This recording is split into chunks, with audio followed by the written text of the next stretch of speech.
Hello दोस्तों, नमस्कार। आप सभी कैसे हैं? यूपी ट्रिपल एससी पिट का अगला टॉपिक हमारा स्वाधीनता आंदोलन के प्रारंभिक वर्ष के तथ्य। भैया, यूपी ट्रिपल एससी पिट का सिलेबस में हिस्ट्री के 2 सेक्शन थे। पहला सेक्शन मैंने कंप्लीट कर दिया।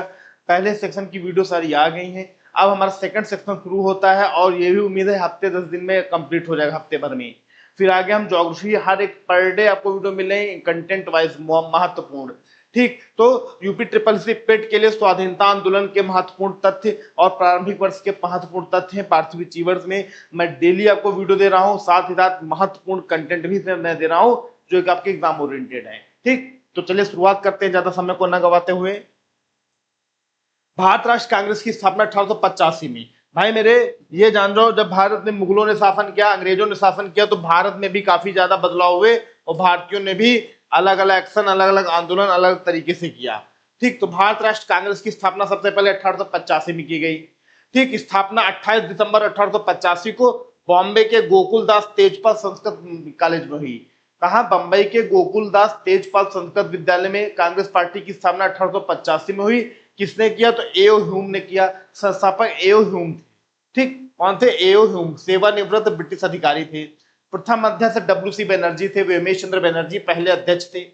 पहला अधिवेशन इसका हुआ जिसमें कुल 72 प्रतिनिधियों ने भाग लिया। मोस्ट इंपॉर्टेंट पॉइंट है भाई मेरे, मोस्ट इंपॉर्टेंट है ये बहुत कम बच्चे जानते हैं। ठीक, तो कुल 72 रिप्रेजेंटेटिव रहे पहली अधिवेशन में कांग्रेस की। और तत्कालीन वायसराय लॉर्ड डफरिन थे। ये भी पेपर में कई बार पूछा जाता है। जब कांग्रेस पार्टी का गठन हुआ 1885 में, तो भारत के गवर्नर जनरल कौन थे? जब वायसराय कौन थे? तो लॉर्ड डफरिन थे। कौन था? Lord Dufferin. ठीक, चलिए आगे चलते हैं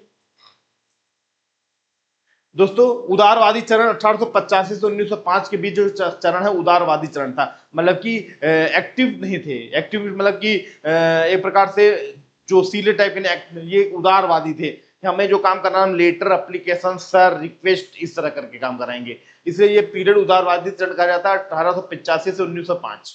ठीक, प्रमुख नेता एवं कार्यशैली। प्रमुख नेता दादा भाई नौरोजी थे, गोपाल कृष्ण गोखले, फिरोज शाह मेहता और सुरेंद्र बनर्जी थे। इनकी कार्यशैली कैसी थी?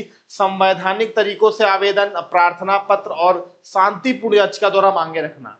हम भाई लड़ाई नहीं करेंगे, झगड़ा नहीं करेंगे, हमारी ये मांगे हैं आप पूरी करिए। अब लीगल के लिए इलीगल से मतलब नहीं। आप परमिशन दीजिए चले, तो हम एक कानूनी दौर पे और एक लिखित साक्ष्य पे हम आपसे वो मांग रहे हैं। ठीक, तो प्रमुख नेता समय थे, उनकी कार्यशैली ये थी। उनके सिद्धांत क्या थे? तो दादा भाई नौरोजी ने, इन्हें भारत का वृद्ध पुरुष कहा जाता है, grand old man of India कहा जाता है दादा भाई नौरोजी जी को।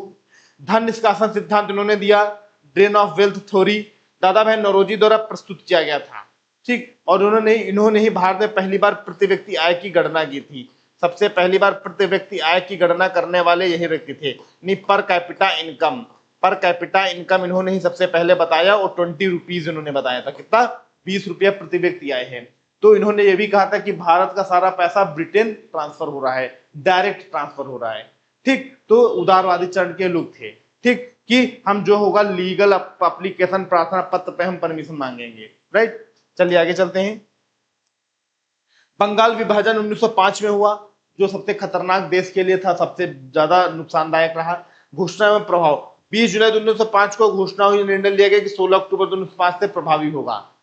घोषणा 20 जुलाई को हो गई थी और अप्लाई 16 अक्टूबर से किया जाएगा। उस समय गवर्नर जनरल कौन थे? करजन वायसराय मतलब। ठीक, तत्कालीन वायसराय लॉर्ड कर्जन था।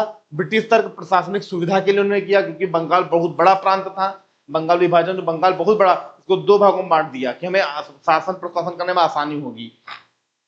वास्तविकरण बंगाली राष्ट्रवाद को कमजोर करना। बंगाल, क्योंकि बंगाली जो थे बहुत एकदम एकजुट रहते थे देश के लिए, राष्ट्र के लिए, और उस समय सबसे मजबूत और सबसे ताकतवर प्रांत भी बंगाल था। ठीक, उसको ब्रेक करना, तोड़ना था अंग्रेजों का। जनता का विरोध, इसलिए इस दिन शोक दिवस 16 अक्टूबर को प्रतिवर्ष बंगाल में शोक दिवस के रूप में मनाया जाता है।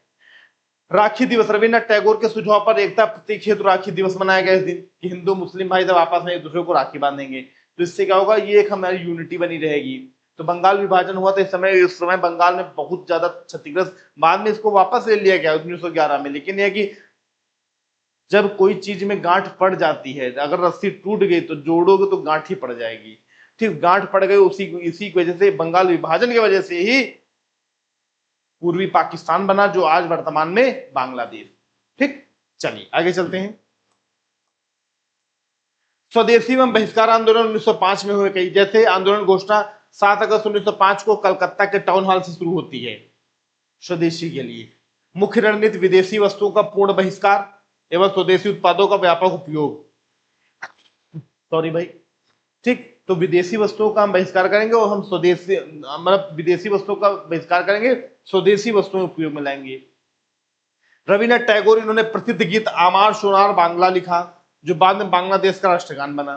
ठीक, उग्रवादी नेता बाल गंगाधर तिलक, लाला लाजपत राय, बिपिन चंद्र पाल, लाल बाल पाल कहा जाता था, ये सक्रिय भूमिका निभाते थे। ये उग्रवादी थे, उदारवादी नहीं थे। उदारवादी पीरियड 1905 तक रहा बस, उसके बाद ये उग्रवादी आ गए। ठीक, मतलब उग्र, गुस्सा आ जाते थे, बवाल कर देते थे, उग्रवादी से लाल बाल पाल कहा जाता है। ठीक, चलिए, मुस्लिम लीग एवं कांग्रेस का विभाजन हुआ उसी के बाद 1905 के बाद। तो भाई मेरे, मुस्लिम लीग 1906 में इसकी स्थापना होती है। जब भारत देश में बंगाल विभाजन हुआ था तो 30 दिसंबर 1906 को ढाका में इसकी स्थापना होती है मुस्लिम लीग की। मुख्य संस्थापक नवाब सलीमुल्लाह, आगा खां और मोहसिन उल मुल्क थे। उद्देश्य मुसलमानों के राजनीतिक अधिकारों की रक्षा के लिए। यह अंग्रेजों का प्री प्लान था। कहा कि वहां देखो हिंदुओं के लिए पार्टी, कांग्रेस पार्टी बनी, तुम्हारे लिए कुछ बनी ही नहीं। तो इसके जैसा मुसलमानों के अंदर जब ये बात भरी जा रही थी, 10 साल लग गए, 20 साल लग गए। 1985 में बनी कांग्रेस, 1985 से भरना धीरे धीरे धीरे धीरे धीरे, तो 20 साल बाद इन्होंने अपनी पार्टी बनाने की घोषणा की, मुस्लिम लीग।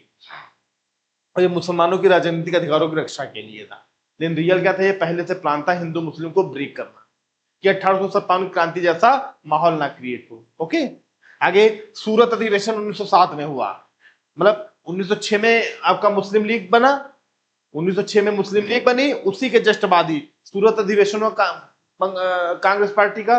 1907 ईस्वी में कांग्रेस का विभाजन हुआ स्पष्ट रूप से नरम दल और गरम दल। अधिवेशन अध्यक्ष रास बिहारी घोष ने की। कारण आंदोलन के तरीकों और अध्यक्ष पद को लेकर विवाद। इसमें आंदोलन का तरीका, कुछ ने कहा कि नहीं हम शांतिपूर्ण, कुछ ने कहा शांतिपूर्ण करेंगे, कुछ नहीं होगा, हमें उग्र बनना पड़ेगा, कुछ चीजें हमें ऐसी करनी पड़ेंगी जिसकी वजह से सरकार, ब्रिटिश सरकार को एहसास हो कि हाँ नहीं करेंगे तो ऐसा होगा। ठीक, दूसरी अध्यक्ष पद को लेकर थोड़ा मामला गड़बड़ाया था कि उस समय कांग्रेस पार्टी के अध्यक्ष ठीक ठाक आदमी नहीं थे, जो भी हो। ठीक, इसकी वजह से सूरत अधिवेशन में कांग्रेस में भी विभाजन हो गया, नरम दल और गरम दल। ठीक, पेपर में 200 पूछा जाता है, कांग्रेस का विभाजन कब हुआ तो 1907 ईस्वी में, मुस्लिम लीग कब बनी तो 1906 में। ठीक, चलिए आगे चलते हैं। मार्ले मिंटो सुधार 1909 में हुआ। मार्ले मिंटो सुधार अधिनियम 1909 में हुआ। भारतीय परिषद अधिनियम 1909, इसे आधिकारिक तौर पर भारतीय परिषद अधिनियम 1909 या इंडियन काउंसिल एक्ट 1909 कहा जाता है।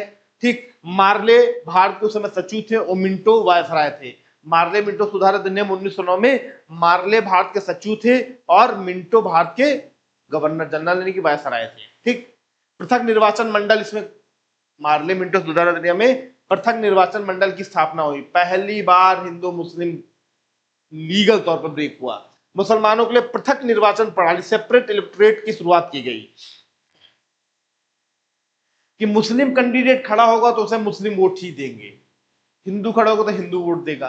तो इन्होंने हिंदू मुस्लिम को ब्रेक कर दिया, मुसलमानों के लिए अलग निर्वाचन प्रणाली बना दी गई। सांप्रदायिकता का बीजारोपण हुआ इसी पीरियड में। भारत में सांप्रदायिक निर्वाचन का जनक लॉर्ड मिंटो को कहा जाता है। Communal election.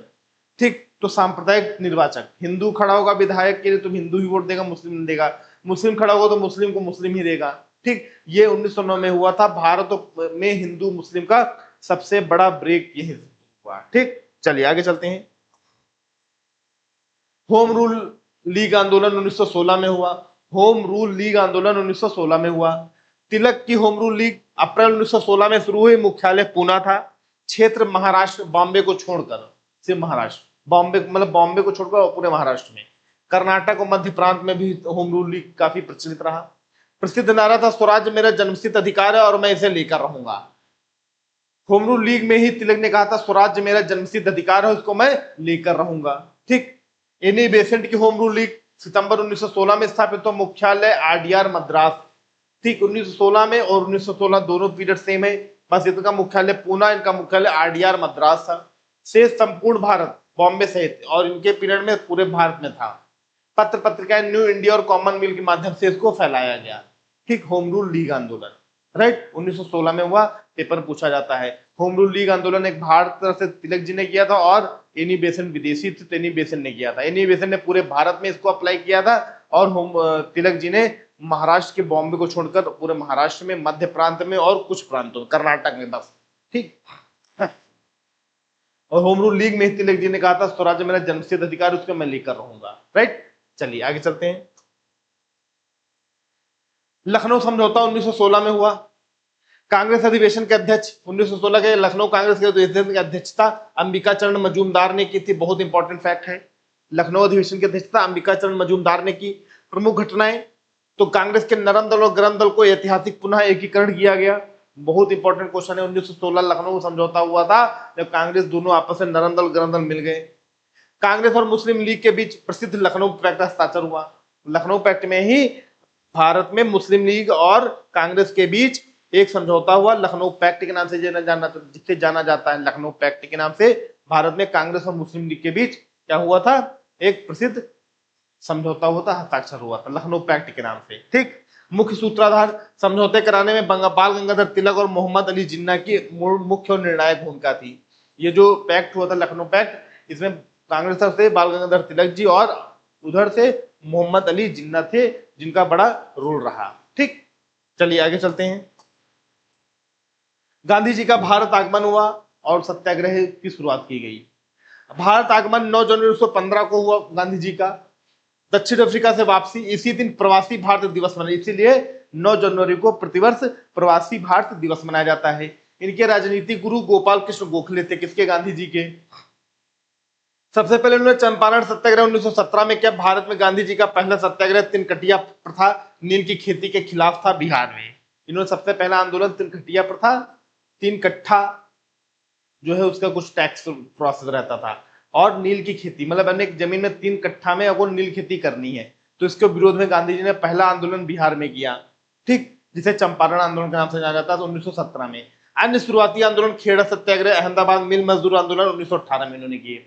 मतलब इसके बाद से गांधी जी इसमें प्रॉपरली कूद पड़े और भारत में आंदोलनों में हर एक आंदोलन, हर एक चीज में ये अपना वर्चस्व और अपना जो काम है, अपना नॉलेज है और देश के लिए उन्होंने, गांधी जी ने काम करना शुरू किया, ठीक। तो दोस्तों ये पहला सेक्शन था सेकंड पार्ट का, आंदोलनों का, ठीक।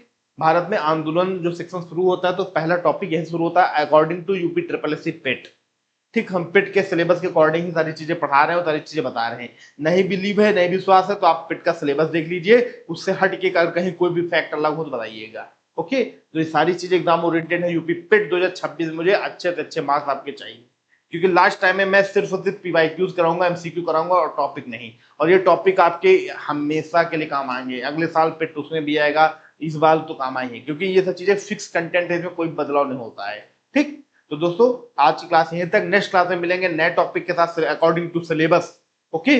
मैं पर डे एक टॉपिक कंप्लीट करने का प्रयास कर रहा हूं, जिससे आपको कम समय में और कम टाइम में अच्छा कंटेंट मिल जाए और सिलेक्टेड कंटेंट मिले जो आपके एग्जाम ओरिएंटेड हो, आपकी परीक्षा संबंधित हो, ओके। थैंक यू, धन्यवाद, नमस्कार, जय हिंद, जय भारत।